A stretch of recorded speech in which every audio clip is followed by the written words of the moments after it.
ஹல்லேலூயா. இந்த நாளில் நம்ம திருப்பிக் கொள்வோம். அப்போஸ்தலனாகிய பவுல் ரோமருக்கு எழுதின நிருபம் 9வது அதிகாரம் 16வது வசனத்தை யாராவது ஒருவர் வாசிக்க நம்ம கவனிக்கலாம்.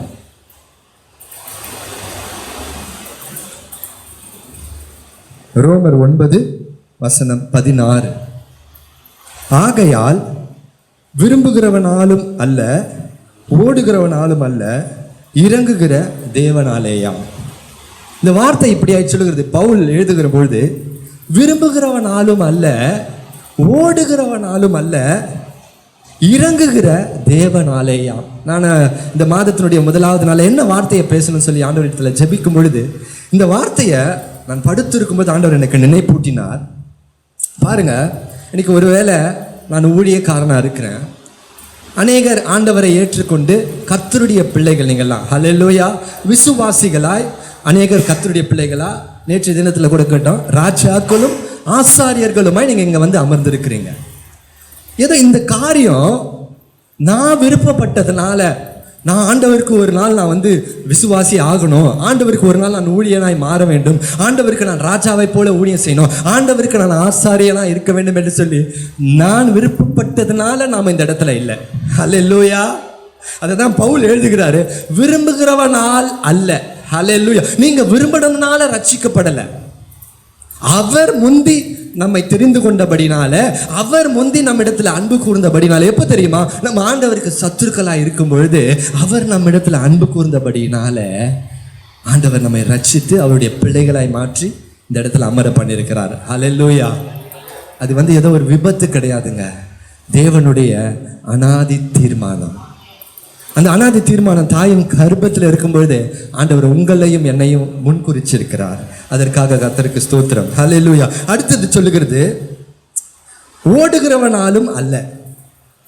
நிறைய நேரத்தில் நம்ம சொல்லுவோம் அநேக காரியங்களில், நான் இப்படியா கஷ்டப்பட்டு உழைச்சேன், விசேஷ விதமாய் இந்த வேலையெல்லாம் செஞ்சு ரிட்டையர்ட் ஆவாங்க பார்த்தீங்களா, அவங்க சொல்கிற காரியங்கள் அப்படி தான் இருக்கும். நான் எவ்வளவாய் பிரயாசப்பட்டேன், நான் எவ்வளவாய் கஷ்டப்பட்டு உழைச்சேன், உண்மையாய் செய்தேன் அப்படின்னு அநேக காரியங்கள் உண்டு. ஆனால் கர்த்தர் சொல்லுகிறாரு, விரும்புகிறவனாலும் அல்ல, ஓடுகிறவனாலும். ஒருவேளை நாம பிரயாசப்பட்டதுனால, நான் என்னுடைய முயற்சினால, நான் என்னுடைய லைஃப்ல நான் சொல்ல போனேன் அப்படின்னா, நான் ஓடினேன், நான் பிரயாசப்பட்டேன், நான் செஞ்சேன், இது என்னுடைய கையின் பிரயாசம் அப்படின்னு சொல்லி கொள்றதுக்கு எதுவுமே இல்லைங்க. ஹல்லேலூயா. எல்லாவற்றையும் அருளுகிறவர் நம்முடைய ஆண்டவராகிய இயேசு கிறிஸ்து. அதுதான் அப்போஸ்தலனாகிய பவுல் கூட பார்த்தீங்கன்னா ரொம்ப அழகா 1 கொரிந்தியர் 15வது அதிகாரத்தில் சொல்லியிருப்பாரு. 1 கொரிந்தியர் 15வது அதிகாரம் சில வசனங்களை வாசிக்கலாமே. 8வது வசனத்துல இருந்து வாசிக்கலாம்.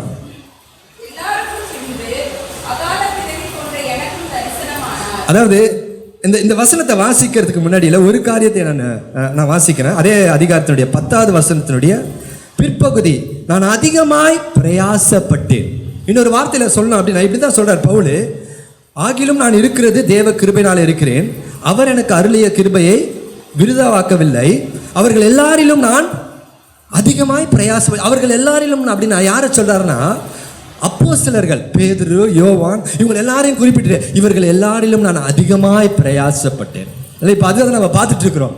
நான் பிரயாசப்பட்டேன், நான் ஓடினேன் அப்படின்னு நம்ம வாழ்க்கையில் சொல்றது கேட்டது இல்லை. ஆனால் பவுல் இங்க சொல்லும் போது நான் அதிகமாய் பிரயாசப்பட்டேன் அப்படின்னு சொல்றாரு.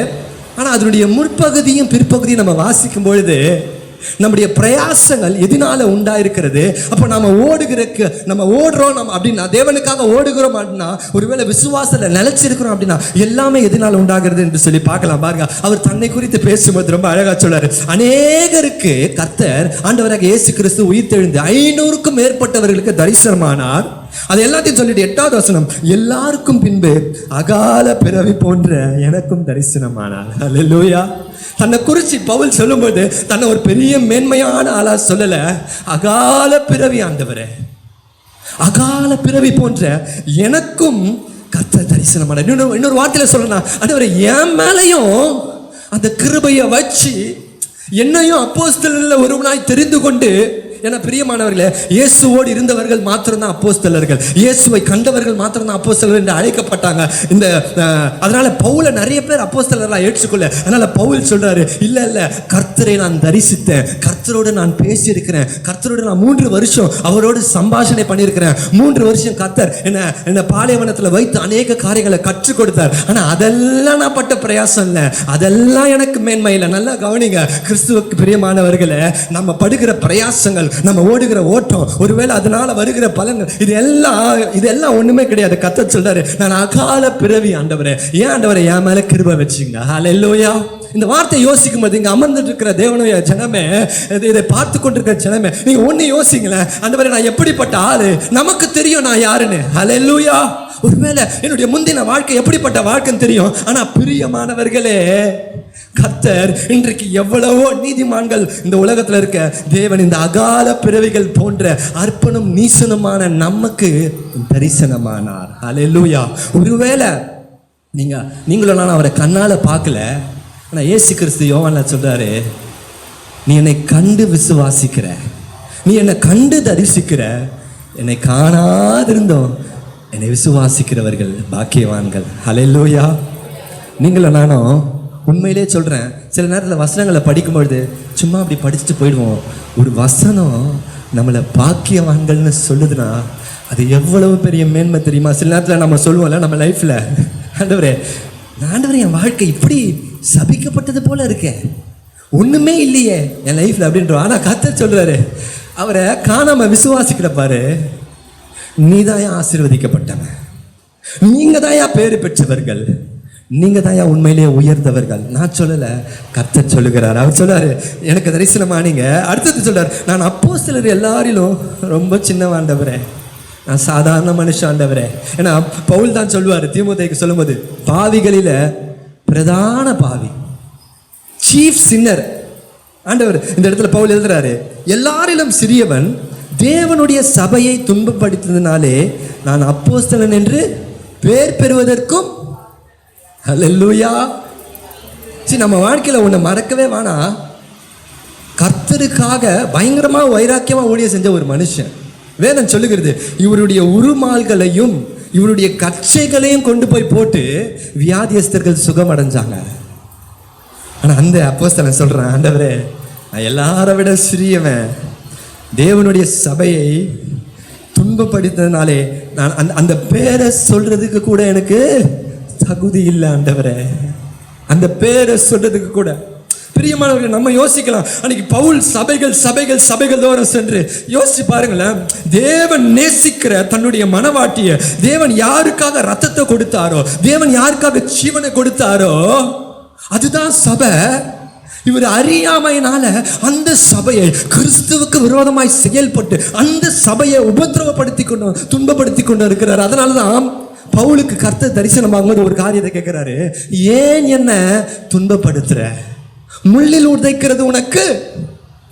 நீங்களும் நானும் ஒரு வேளை யோசிக்கலாம், இல்ல நான் எங்க கர்த்தருடைய சபையை துன்பப்படுத்தினேன், நான் எங்க கர்த்தரை துன்பப்படுத்தினேன். இல்ல பிரியமானவர்களே, ஒரு விஷயம் தெரியுமா உங்களுக்கு, எத்தனை காரியத்துல தெரியுமா நம்ம இன்றைக்கும் ஆண்டவரை துன்பப்படுத்தி கொண்டிருக்கிறோம். எபிரேயர் 6வது அதிகாரத்துல வாசிங்கன்னா ஒரு வார்த்தை இருக்கும், இப்படிப்பட்ட பரம ஈவை ருசி பார்த்தும் தேவனுடைய கிருபைகளை ருசி பார்த்தோம் நாம மறுபடியும் பாவம் செய்வோம். ஆனால் அங்க எபிரேயர் 6ல போட்டிருக்கோம், நம்ம என்ன செய்வோமா, அந்த இயேசு கிறிஸ்துவை அவரை பிடிச்சு மறுபடியும் சிலுவையில் அறைந்து அவர் மேல காரி துப்பி நம்மை பரிசுத்தம் பண்ண ரத்தத்தை நம்ம நீசப்படுத்துகிறோம். பிரியமானவர்களே, நம்ம யோசிக்கலாம், ஆண்டவரே நான் எங்க ஆண்டவரே நான் உங்களை மறுதளிக்கிறேன், எப்போ ஆண்டவரே நான் உங்களை மறுதளிச்சேன். நிறைய நேரத்துல நம்ம மறுதளிக்கிறது அப்படின்னா இயேசு கிறிஸ்துவே இல்லை அப்படின்னு சொல்லிட்டு போறதுன்னு யோசிக்கிறோம். ஒரு வசனத்தை நான் காண்பித்து கொடுக்கிறேன். அப்போஸ்தலனாகிய பவுல் தீத்துக்கு எழுதின நிருபம் 1வது அதிகாரம் 16வது வசனத்தை ஒருத்தர் வாசிங்க. தீத்து 295 பக்கம் 1. ஒரு நிமிஷம் வாசிங்க. அவர்கள் தேவனை அறிந்திருக்கிறோம் என்று அறிக்கை பண்ணுகிறார்கள். எப்படி இருக்குல்ல, ஆண்டவரை எனக்கு தெரியும் சொல்றேன், ஆனா என்னுடைய கிரியை கர்த்தருக்கு விரோதமாக அநேக காரியங்கள் நான் செய்து கொண்டிருக்கிறேன். அப்ப ஆண்டவர் சொல்றாரு, அவர்கள் தேவனை நான் அறிந்திருக்கிறேன்னு சொல்றாங்க, ஆனா அவங்க செயல் எப்படி தெரியுமா இருக்கு? பிரியமானவர்கள், இந்த காலை வேளையில ஒருவேளை ஒரு 10 பேர் தான் நீங்க வந்திருப்பீங்க. ஆனா உங்க உள்ளத்துல யோசிச்சு பாருங்க, எத்தனை கிரியைகள் நம்முடைய வாழ்க்கையில தேவன் துக்கப்படுகிறார். எத்தனை கிரியைகள்னால ஒன்றும் இல்லை. எப்போ நம்ம ஆண்டவர் துக்கப்படுவார்? அவருடைய வசனம் ஒன்று சொல்லியிருக்க, அந்த வசனத்துக்கு எதிரடையாய் நம்ம நிற்கும் பொழுதுல ஆண்டவருடைய துக்கப்படும். ஏன்னா இந்த வசனத்தை செய்ய வைக்கிறதுக்காக தான் அவர் தம்முடைய ஜீவனை கொடுத்து உங்களை என்னைய மீட்டெடுத்து ரட்சித்திருக்கிறார். ஹல்லேலூயா. அவருடைய கற்பனைகள் நமக்கு பாரமானவைகள் அல்லவே.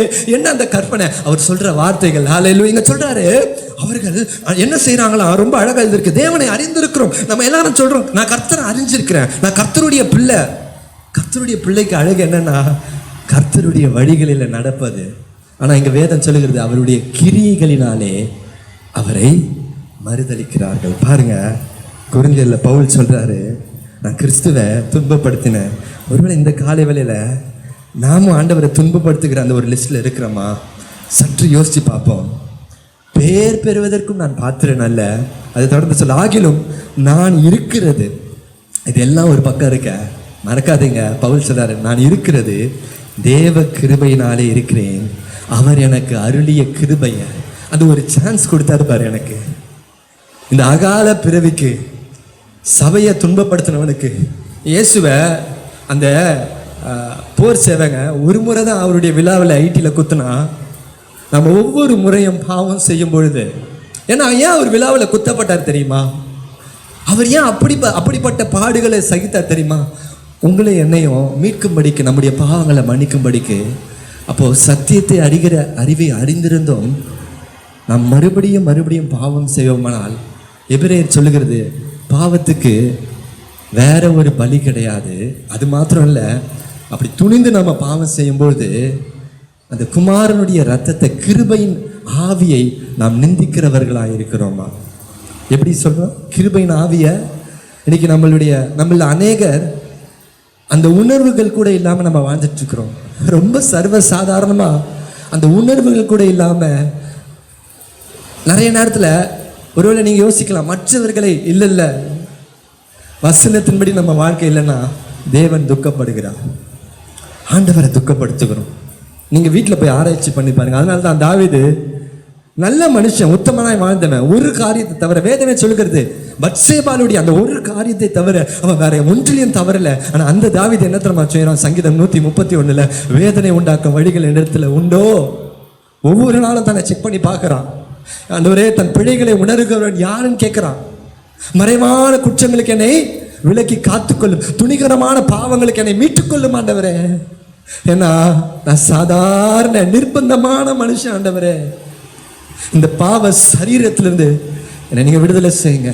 அப்ப என்ன செய்யணும்? ஒவ்வொரு நாளும் தேவ சமூகத்தில் அமர்ந்து உணர்வோட கூட கர்த்தருடைய வார்த்தை வரும்பொழுது அதற்கு முழுமையாய் அர்ப்பணித்து, நேற்று பிரசங்கம் பண்ணிட்டு இருக்கும்போது கடைசியாக ஒரு குறிப்பை சொல்லி அவர் முடிச்சார். என்ன அப்படின்னா, ஒரு தேவ ஊழியன், ஒரு ஆசாரியன், 3வது குறிப்பாக சொல்லும்போது சொன்னார், அவனுடைய மிக பிரதானமான கடமை என்ன அப்படின்னா, தன்னுடைய ஜனங்களை அர்ப்பணிப்புக்குள்ள நடத்தணும். நான் உண்மையிலே அந்த வார்த்தை கேட்கும்போது அப்படியே தலை குனிச்சு தான் நின்றேன். நிறைய நேரத்தில் நம்முடைய ஜனங்களை என்னால் அர்ப்பணிப்புக்குள்ள நடத்த முடியல. எப்போ தெரியுமா முடியும்? ரோமர் 12:1, உங்கள் சரீரங்களை ஜீவ பலியாக, ஆண்டவரே உமக்கென்று நான் ஒப்பு கொடுக்கிறேன், ஆண்டவரே உமக்கென்று நான் ஒப்பு கொடுக்கிறேன். சாமுவேல் இடத்துல ஊழியக்காரனாய் அவனை அழைத்தார் கர்த்தர். எப்போ தெரியுமா கர்த்தர் பேசுறாரு? சொல்லுங்க, எப்போ ஆண்டவர் அவனோட பேச ஆரம்பிக்கிறார்? சொல்லுங்க சொல்லுங்க. சிறு பிள்ளையா இருக்கும் பொழுது இல்லை, அவன் வளர்ந்துட்டான். சொல்லும் அடியேன் கேட்கிறேன்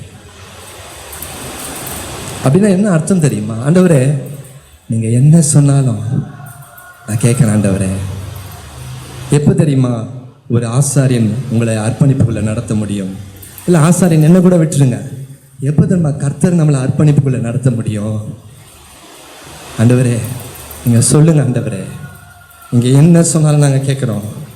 எங்கள் ஊழியக்காரர் மூலமாக நீங்கள் என்ன பேசினாலும், இல்லை ஊழியக்காரர் மேலே நம்பிக்கை இல்லையா, நீங்கள் என் கூட என்ன பேசினாலும். ஆனால் அப்படி ஆண்டவர் ஓவர் ரூட் பண்ணுறது கிடையாது. அவர் ஒரு நியமனம் வச்சிருக்கிறார்.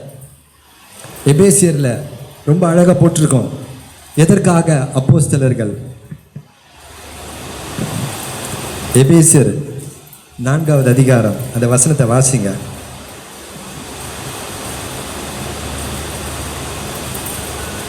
எபேசியர் 4:12. பரிசுத்தவான்கள் சீர்பொருந்து பொருட்டு சுவிசேஷ ஊழியத்தின் வேலைக்காகவும் கிறிஸ்துவின் சரீரமாகிய சபையானது பக்தி விருத்தி அடைவதற்காகவும். இந்த ஊழியங்கள்லாம் எதற்கு அப்படின்னா பாருங்க, ரொம்ப அழகா இருக்கு. பரிசுத்தவான்கள் சீர்பொருந்தமா சுவிசேஷ ஊழியத்தின் வேலை செய்யணும், கிறிஸ்துவின் சரீரமாகிய சபை பக்தி விருத்தி அடையணும். அதற்காக அவர் என்ன செய்யறார்? சிலரை அப்போஸ்தலராகவும் சிலரை தீர்க்கதரிசிகளாகவும் மேய்ப்பராகவும் போதகராகவும் ஏற்படுத்தினார். ஹல்லேலூயா. அப்போ ஆண்டவருடைய நியமங்கள் எதுவுமே மாறலை பாருங்க. அதான் பவுல் இதெல்லாம் சொல்லிட்டு சொல்றாரு, ஆகிலும் நான் இருக்கிறது தேவ கிருபையினாலே, அவர் எனக்கு கிருபை அளித்த கிருபை விருதாகவில்லை. அவர்கள் எல்லாரிலும் நான் அதிகமாய் பிரயாசப்பட்டேன், ஆனாலும் நான் அல்ல, என்னோடு இருக்கிற தேவ கிருபையே அப்படி செய்தது. ஹல்லேலூயா, ஹல்லேலூயா. உங்க வாழ்க்கையில எந்த ஒரு உயரத்துக்கு போனாலும் நல்லா ஞாபகம் வச்சுக்கோங்க, ஆண்டவரே நாங்கள், ஆண்டவரே எங்களோடு இருக்கிற தேவ கிருபை அப்படி செய்தது. ஹல்லேலூயா. பாருங்க பிரியமானவர்களே, நம்ம லைஃப்ல நாம விரும்புகிறதுனால அல்ல, நம்ம ஓடுகிறதுனாலும் அல்ல. நான் அடிக்கடி யோசிப்பேன், இல்லை நீங்கள் கூட யோசிச்சிருப்பீங்க, நமக்கு தெரியும் நான் யாரு, என்னுடைய பலன் என்ன அப்படின்னு எனக்கு மட்டும்தான் தெரியும். யாக்கோபு குறித்து இன்னைக்கு நம்ம ரொம்ப பிரசித்தியாய் வாசிக்கிறோம். ஆனால் யாக்கோபு யாரு, எவ்வளவு பயந்த சுபாவம் உள்ளவன் அப்படின்னு யாக்கோபுக்கு மட்டும்தான் தெரியும். அதனால தான் பார்த்தீங்கன்னா யாப்போக்கின் கரையில் அவர் மட்டும் தனியாக நிற்கிறாரு. ஏன்னா அவர் யாருன்னு எனக்கு தெரியும். இல்லை இங்கே இருக்கிற அமர்ந்து பேர் ஒருவேளை மனுஷங்களுக்கு முன்னாடி நம்ம பெரிய தைரியசாலி மாதிரி கூட காமிச்சிக்கலாம். ஆனால் பிரியமானல தேவ சமூகத்தில் தான் நம்ம யாரும் தெரியும். யாக்கோபை போல கர்த்தருடைய பாதத்தை பிடித்து கொண்டு இது வரைக்கும் வந்திருப்போம். ஆமென், ஹல்லேலூயா. சில நேரத்தில் சில காரியங்கள் வரும்போது, ஆண்டவரே எனக்கு நான் இதை எப்படி செய்வேன்னு எனக்கு தெரியாதுன்னு சொல்லி அவருடைய காலை பிடிச்சி அழுது கெஞ்சிருப்போம். ஹல்லேலூயா, ஹல்லேலூயா. ஆண்டவர் அதோட விடல, யாக்கோபுக்கு ஒரு கோலை கொடுத்து அந்த கோலை தாங்கி நடக்கும்படியாய் கிருபை செய்தார். ஹல்லேலூயா. இன்னைக்கும் நம்முடைய லைஃப்ல அப்படி ஒரு கோல் நம்ம வாழ்க்கையில உண்டு பிரியமானவர்களே. வாழ்க்கையில பாத்தீங்கன்னா யாக்கோபு அதுக்கப்புறம் முழுவதுமாய் அவன் நொண்டி தாங்கி தான் நடந்தான். ஹல்லேலூயா. அவனுடைய விசுவாசம் அந்த கோலை சார்ந்திருந்தது. அந்த கோலை பிடிச்சு நடக்கும்போது அவனுக்கு தெரியும், நான் என்னுடையவன் அல்ல, என்னால எதுவும் செய்ய முடியாது, எல்லாவற்றையும் வாழ்க்கையில செய்ய வல்லவர் கர்த்தர். ஹல்லேலூயா. அதனாலதான் வீணால் தான் பிள்ளைக்கு ஒரு பிரச்சனை நடந்த பொழுது கூட ஒண்ணுமே அவன் கிரியை செய்யல, அவன் ரியாக்ட் பண்ணல, கர்த்தர் பார்த்துக்குவார். ஹல்லேலூயா. நீங்க வேதத்துல பாருங்க, ஒவ்வொரு பெரிய பெரிய தேவனுடைய ஊழியக்காரர்கள்ல அவங்க வாழ்க்கையில ஒரு அநியாயமோ ஒரு பிரச்சனை நடக்கும் பொழுது அவங்க யாருமே முறையிடவும் இல்லை, அவர்கள் தேவனிடத்துல விட்டு கொடுக்குறாங்க, கர்த்தர் பார்த்து கொள்வார். ஹல்லேலூயா. ஏன்னா அவங்களால எதுவுமே செய்ய முடியாது என்று சொல்லி அவர்கள் தங்களை அர்ப்பணிக்கிறாங்க. ஆமென். நம்ம லைஃப்ல கர்த்தர் அப்படியாய் செய்வார் பாருங்க. ஏன்னா யாக்கோபை குறித்து பார்த்தீங்கன்னா ரொம்ப அழகாக இருக்கும். அவனுடைய மாமாவாகிய லாபானை விட்டு புறப்படும்பொழுது லாபான் அவனுக்கு தீமை செய்யும்படியாக அவனை பின்தொடர்ந்திருப்பான். அப்போ கர்த்தர் தரிசனத்தில் பேசி அவனை எச்சரித்திருப்பார். அதெல்லாம் முடிஞ்சு யாக்கோபு ஒரு வார்த்தை சொல்லுவான். ஆதியாகமத்தில் வாசிக்கும்போது, ஈசாக்கின் பயபக்திக்கு உரியவர் மாத்திரம் என்னோடு கூட இராமற் போனார். ஹல்லேலூயா.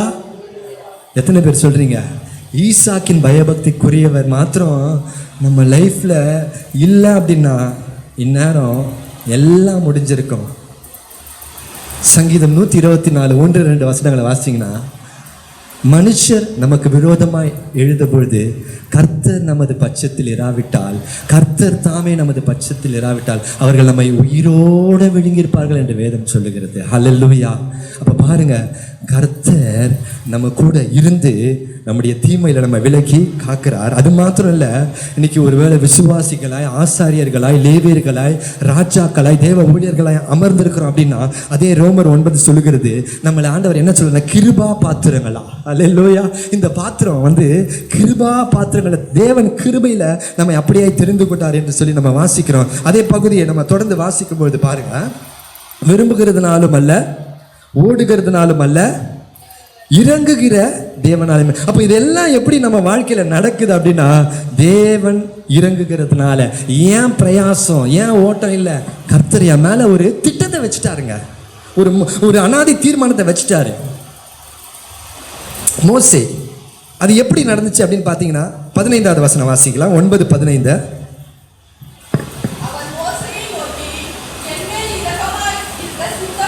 எவன் மேல்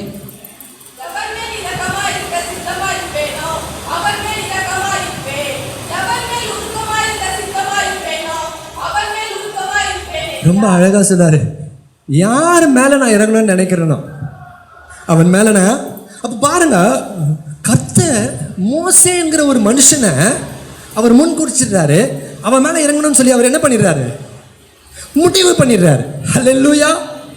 இந்த வார்த்தையை நல்லா கவனிங்க. ஏன்னா நம்ம லைஃப்ல அப்படிதான் ஆண்டவர் செஞ்சிருக்கிறாரு. இதுல என்ன ஒரு அற்புதமான விஷயம், அதுக்கு கீழே அப்படியே நீங்க வாசிங்க அப்படின்னா 18வது வசனம், ஆதலால் எவன் மேல் இரக்கமாயிருக்க சித்தமாயிருக்கிறாரோ அவன் மேல் இரக்கமாயிருக்கிறார், எவனை கடினப்படுத்த சித்தமாயிருக்கிறாரோ.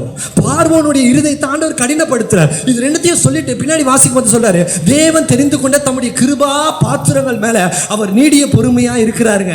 ஹல்லேலூயா. அந்த கிருபா பாத்திரங்கள் வேற யாரும் இல்லை. பிரியமானவர்களே, இன்னைக்கு நம்ம அநேகரோட நம்மளை ஒப்பிட்டு பார்த்து கொண்டிருக்கிறோம். ஆனா ஒரு காரியம் உங்களுக்கும் எனக்கு ஒரு காரியத்தை நம்ம நினைவுபடுத்திக் கொள்ள வேண்டும். ஆண்டவர் நம்ம மேல இரக்கமா இருந்தபடினால அவருடைய பாத்திரங்களாய், கிருபா பாத்திரமாய் அவருக்கு ஊழியம் செய்ய அவருக்காக நம்மை தெரிந்து கொண்டிருக்கிறார். ஹல்லேலூயா, ஹல்லேலூயா. மோசேவை கர்த்தர் அந்த தீர்மானத்தை யாருமே மாற்ற முடியாது. பாருங்க, மோசேவை ஆண்டவர் தெரிந்து கொண்ட அந்த காலகட்டம் எப்படிப்பட்ட காலகட்டம் அப்படின்னா, வேதம் சொல்லுகிறது பார்வோன் இஸ்ரவேல் ஜனங்களை ஒடுக்கின காலகட்டம். அந்த மருத்துவ சிகிச்சைக்கு சொல்றான், ஆண் பிள்ளைகள் பிறந்தா கொன்று போடுங்கன்ட்டு. அவங்க தேவ வார்த்தைக்கு மாத்திரம் கீழ்ப்படிச்சாங்க. அதை தொடர்ந்து நம்ம வாசி பார்த்தோம்னால யாத்திராகமம் 2வது அதிகாரத்தில் ஆண்டவர் எழுதிப்பா. அதை தொடர்ந்து வாசி பார்க்கும்போது பார்வோன் ஜனங்க எல்லாருக்கும் கட்டளை எடுக்கிறான், பிறக்கிற எல்லா ஆண் பிள்ளையும் தூக்கி நதியில போச்சு. அந்த காலகட்டத்தில் ஆண்டவருடைய கிரியைகளே ரொம்ப வித்தியாசமா இருக்குல்ல. ரொம்ப நெருக்கமான ஒரு காலகட்டத்திலேயே ஆண்டவர் அதுக்கு முன்னாடியே மோசையை பிறக்க வச்சு மறைச்சு வச்சு வளர்த்துருக்கலாம். இல்லை, எந்த காலகட்டம் மிகவும் நெருக்கமான காலகட்டமோ அந்த காலகட்டத்தில் தேவ இரக்கம் பாருங்க. ஹல்லேலூயா, ஹல்லேலூயா. அதான் தாவீதுக்கு சொல்ல, உன் சத்துருக்களுக்கு முன்பாக உனக்கு ஒரு பந்தியை ஏற்படுத்துவேன். ஹல்லேலூயா. எந்த சூழ்நிலையில காப்பாற்ற முடியாதுன்னு சொல்லி இந்த உலகத்தின் பார்வைக்கு தோன்றுகிறதோ அந்த சூழ்நிலையில தான் மோசே பிறக்கலாம் பாருங்க. ஹல்லேலூயா, ஹல்லேலூயா. அந்த ஒரு 2 வசனத்தை கூட நம்ம தியானிக்க. யாத்திராகமம் 2வது அதிகாரம் 3-2 வசனங்களை வாசிங்க.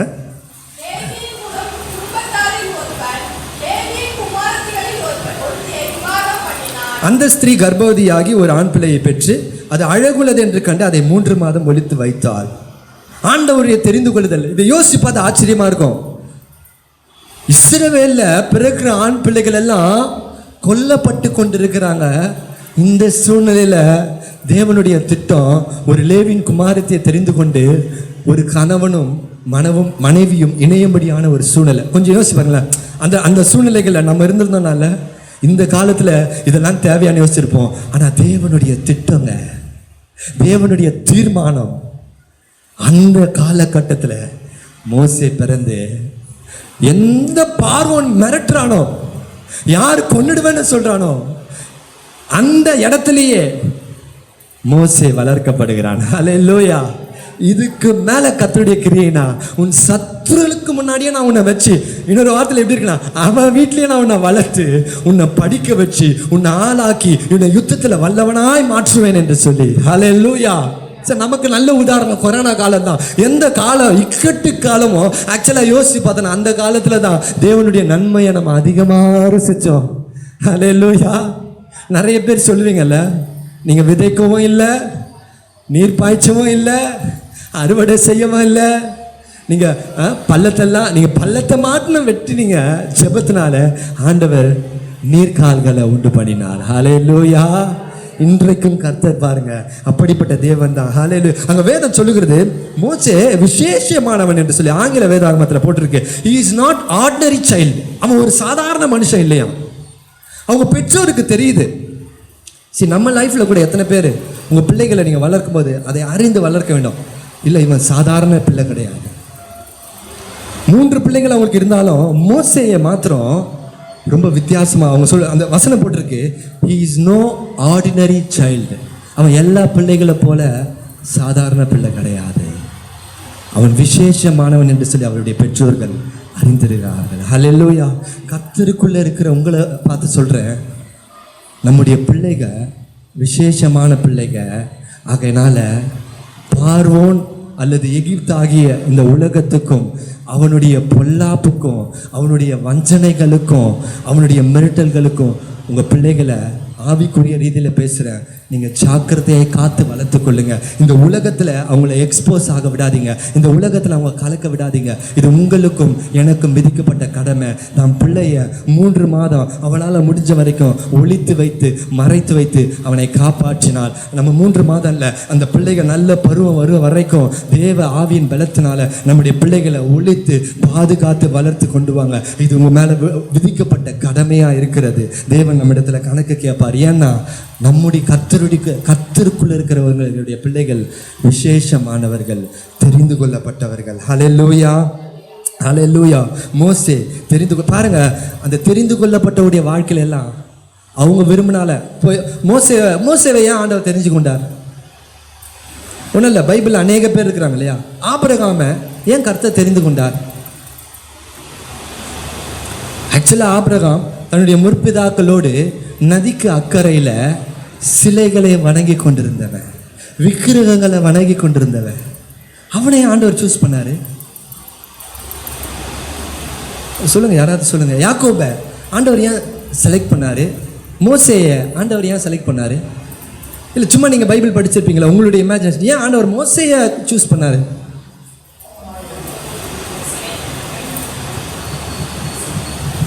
இஸ்ரவேல் ஜனங்களை வழிநடத்தி ஏன் ஆரோனை சூஸ் பண்ணிக்கலாம்? ஆக்சுவலாக மோசே ஒரு கட்டத்தில் வரும்போது என்ன சொல்கிறாரு, அவ்வளோ வாக்கில் வல்லவன் திக்கு வாயம் மந்த நாமமாக மாறிட்டான். ஆண்டவர் அழைக்கும்போது நான் வரலன்றான், எனக்கு ஒரு துணை வேணுன்றான்.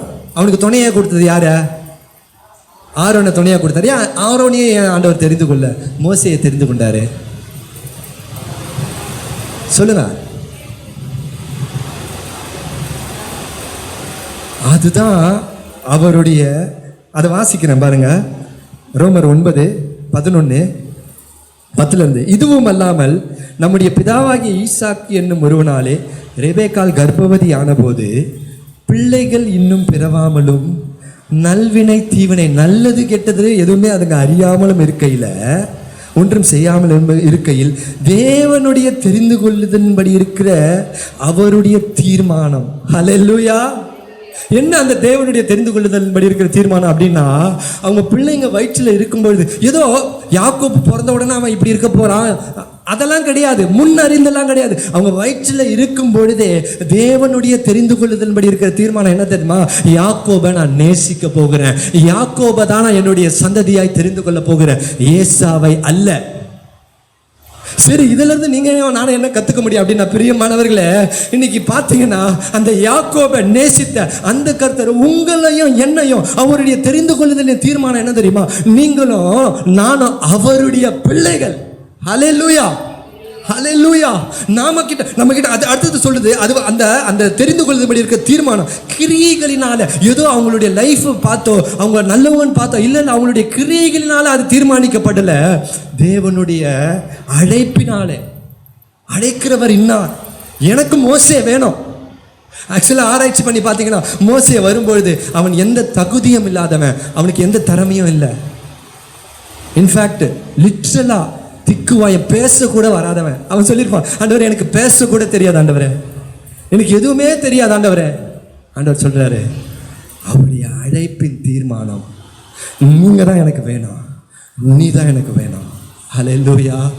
அதுதாங்க தேவனுடைய தெரிந்து கொள்ளுதல்படி இருக்கிற தீர்மானம். அதை சொல்லிட்டு பாருங்க அப்படியே. மூத்தவன் அது நிலை நிற்கும்படிக்கு மூத்தவன் இளையவனுக்கு ஊழியம் செய்வான் என்று அவளுடனே ரெபேக்காளோட சொல்றாரு. வயிற்றில் இருக்கும்போதே முடிவு பண்ணிட்டாரு. அப்பா இப்படிதான் நடக்கும் சொல்லப்பட்டது. அப்படியே யாக்கோபை சிநேகித்து ஏசாவை வெறுத்தேன் என்றும் எழுதியிருக்கிறது. இந்த வசனத்தை நான் வாசிக்கும் பொழுது, இன்னும் ஒரு 5 நிமிஷத்தில் முடிச்சிடுறேன். இந்த வசனத்தை நான் வாசிக்கும் பொழுது எனக்கு ஒரு கேள்வி வந்துச்சு ரொம்ப நாளைக்கு முன்னாடி. என்னடா, பிள்ளைங்க வயிற்றில் இருக்கும்பொழுதே யாக்கோபை நேசித்து ஏசாவை வெறுத்தேன். ஆபிரகாமுக்கு 2 பிள்ளைங்க, ஈசாக்கு, இஸ்மவேல். ஆனால் வேதம் சொல்லுகிறது இஸ்மவேல் ஆண்டவர் சூஸ் பண்ணல, ஈசாக்கை சூஸ் பண்ணார். கொஞ்சம் வித்தியாசமா இல்லை? நம்ம வயிற்றுல 2 பிள்ளை பிறந்துச்சு அப்படின்னா அதில் ஒன்றை விட்டுட்டு ஒன்றை சூஸ் பண்ணால் நமக்கு நம்ம ஒரு பெற்றோர்களாக நம்முடைய இருதயம் என்ன சொல்லலாம் அப்படின்னா, என்னடா இது? நான் உண்மையிலேயே என் மனசுக்குள்ளே யோசிக்கிறேன். இந்த வசனத்தை, இந்த காரியத்தை படிச்சுட்டு இன்னும் அடுத்த வசனத்துக்கு நான் போகலை. நீங்கள் பார்க்காதீங்க, அடுத்த வசனத்துக்கு போகலை. எனக்குள்ளேருந்து ஒரு கேள்வி வருது, இது என்னடா இது? அப்போ ஏசானா பாவம் பண்ணா வயிற்றுல இருக்கும்போதே இது அநியாயமாக இருக்கே அப்படின்னு யாருக்காவது தோணுமா? இது என்ன, இது நியாயமே இல்லை அப்படின்னு யாருக்காவது தோணியிருக்கா? எனக்கு தோணுச்சு. ஆவியானவர் எவ்வளோ கிளியரான ஆவியானவர். நான் அடுத்த வசனத்தில் சொல்கிறாரு, நம்ம இருதயத்தை அறிஞ்சவர். அப்படியே ஆகையால் நாம் என்ன சொல்லுவோம்? தேவனிடத்தில் அநீதி உண்டு என்று சொல்லலாமா? ஆண்டவரே, இதுனா ஆண்டவர் அநீதியாக இருக்கு அப்படின்னு சொல்லலாமா? அதான் சொல்லிட்டாரு, நான் யார் மேலே இறங்க சித்தமாக இருக்கிறேன்னா. பைபிள் ஃபுல்லாக பாருங்களேன். பேதுரு இப்படி தான் இந்த மரணத்தினால மறிக்க போகிறேன்னு ஆண்டவர் சொல்கிறாரு. பேதுரு கேட்குறாரு, அப்படியானால் எனக்கு பின்னாடி வரான இவனுக்கு எப்படியோ? ஆண்டவர் சொல்கிறாரு, நான் வருமளவும் அவன் உயிரோடு இருக்கணும்னு இருந்தா உனக்கு என்ன? நான் அவன் மேலே இரக்கமாக இருக்கணும் சித்தமாக இருந்தா அதுதான் தேவனுடைய அழைப்பு, அதுதான் தேவனுடைய தெரிந்து கொள்ளுதலின்படி இருக்கிற தீர்மானம். அது எப்படி இருக்கும் அப்படின்னா, பிரியமானவர்களே, உங்கள் எத்தனை பேருடைய லைஃப்பில் அது இருக்குன்னு எனக்கு தெரியல, அந்த தெரிந்து கொள்ளுதல் அப்படின்றது. ஏன்னா அழைப்புன்றது வேற, அது ஒரு பக்கம் இருக்குது.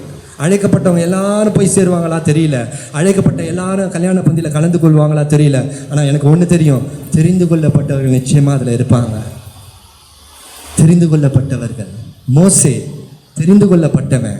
அதனால தான் ஆண்டவர், போதும் மோசே, நீ பரலோகத்துக்கு வந்து சேரு, கானான் உனக்கு வேண்டாம் ஆண்டவர் அவனை எடுத்துக்கொள்ளார். ஏன்னா தெரிந்து கொள்ளப்பட்டவன் மிஸ் ஆகக்கூடாது. யோனா தெரிந்து கொள்ளப்பட்டவன். நீங்களும் நானும் அந்த காரியத்தை செஞ்சுருந்தா ஆண்டவர் நம்மளை தள்ளிட்டு வேற ஒருத்தனை சூஸ் பண்ணி அந்த காரியத்தை செஞ்சு முடிச்சிருக்க முடியும். ஆனால் இல்லை, யோனா எனக்கு நீ தான் வேணும். ஏன் தெரியுமா? நீ தெரிந்து கொள்ளப்பட்டவன். ஆனால் ஒன்று ஞாபகம் வச்சுக்கோங்க, தெரிந்து கொள்ளப்பட்டவருடைய வாழ்க்கை ஏதோ பஞ்சு மெத்தை மேலே போல நடக்கிற போல இருக்காது. வாழ்க்கையில் போராட்டம் இருந்து கொண்டே இருக்கும். ஒருவேளை இங்கே அமர்ந்துருக்கிற உங்கள் வாழ்க்கையில் போராட்டம் இருந்து கொண்டே இருக்கும் அப்படின்னா நீங்கள் தெரிந்து கொள்ளப்பட்டவங்க. நிச்சயமாக யாக்கோபு போல கர்த்தர் கொண்டு போய் சேர்ப்பாரு. ஹல்லேலூயா. ஆனால் அதுக்கு நடுவில் அநேக பாதைகளை நம்ம கடந்து செல்ல வேண்டும். மறக்காதீங்க, அந்த பாதைகளில் கர்த்தர் நம்மோடு கூட நிச்சயமாக இருப்பார். இதை சொல்லிட்டு இந்த அதிகாரத்தில் வீட்டில் போய் படிங்க. கர்த்தர் பதில் சொல்கிறார். என்ன பதில்னா, மிதியிட்ட களிமண் குயவனை பார்த்து, ஏன் என்னை இப்படி வந்து ஆண்டவர், ஏன் என்ன நீங்கள் இந்த மாதிரி செலக்ட் பண்ணல? ஏன் என்ன நீங்கள் பாஸ்டராக செலக்ட், ஏன் என்ன நீங்கள் இப்படி ஒரு செலக்ட் அப்படின்னு மிதியிட்ட களிமண் தேவனை பார்த்து கேள்வி கேட்க முடியுமா? குயவனை பார்த்து கேள்வி கேட்க முடியுமா? அதை சொல்லிட்டு சொல்றாரு, அப்படி போல நாம் எல்லாம் மிதியிட்ட களிமணினால உருவாகின பாத்திரங்கள். ஆனால் நமக்கு கிடைச்ச கிருபைனா ஆண்டவர் ஒரு யூதாசை போல. யோசிச்சு பாருங்களேன், யூதாசும் ஒரு பாத்திரம் தானே, பார்வோனும் ஒரு பாத்திரம் தானே. ஆனால் அவங்க இருதயத்தை கடினப்படுத்தினான்னு போட்டிருக்கேன் வேதத்தில். எத்தனையோ பேர் இயேசுவோட நடந்து வந்தவங்க இயேசுவோடு கூட வரலையே. அந்த பாத்திரங்கள்லாம் எப்படிப்பட்ட பாத்திரங்கள்? இன்னைக்கு உங்களை என்னையும் ஆண்டவர் நன்மையின் பாத்திரமாய் தெரிந்து கொண்டபடினால நம்ம தேவனை ஸ்தோத்திரிக்கலாம். ஹல்லேலூயா, ஹல்லேலூயா. கடைசியாக 2 வசனங்களை வாசித்து முடிக்கலாம். 2 தீமோத்தேயு 2வது அதிகாரம் 20-21. ஒரு பெரிய வீட்டிலே பொன்னும் வெள்ளியுமான பாத்திரங்களும் அல்லாமல் மரமும் மண்ணுமான பாத்திரங்களும் உண்டு. அவைகளில் சில கனத்திற்கும் சில கனவீனத்திற்கும் மாணவைகள். ஹல்லேலூயா. நான் வாசிக்கும்போது நீங்கள் எப்படிப்பட்ட பாத்திரங்களை உங்களுக்கு தோன்றுகிறது? சொல்லுங்க, தைரியமா சொல்லுங்க, தைரியமா சொல்லுங்க, தைரியமா, என்ன சத்தமா? கனமுள்ள பாத்திரங்கள். ஹல்லேலூயா. ஏன்னா தேவன் நம்மோட இருக்கிறாரு, நம்மளை தெரிந்து கொண்டுட்டாரு. நம்ம கனமுள்ள பாத்திரங்கள். ஆகையினால கனமுள்ள பாத்திரங்களாய் நீங்களும் நானும் இருக்கிறபடினால, ஆகையால் ஒருவன் இவைகளை விட்டு தன்னை சுத்திகரித்து கொண்டால் அவன் பரிசுத்தமாக்கப்பட்டதும் எஜமானுக்கு உபயோகமானதும் எந்த நற்கிரியைக்கும் ஆயத்தமாக்கப்பட்டதுமான கனத்திற்குரிய பாத்திரமாவான். ஹல்லேலூயா. ஆண்டவர் தெரிந்து கொண்டாரு. ஆனா ஆண்டவர் வெறுக்கிற காரியங்கள் எல்லாம் விட்டு ஓய்ந்து நம்மை பரிசுத்த பண்ணி கொள்ளும் பொழுது நம்ம அந்த கனமுள்ள பாத்திரங்களாய் நிலைத்திருப்போம். ஆகையால் விரும்புகிறவனாலும் அல்ல, ஓடுகிறவனாலும் அல்ல, இறங்குகிற அவருடைய இரக்கத்தினாலே கண்களை மூடி ஜெபிப்போம்.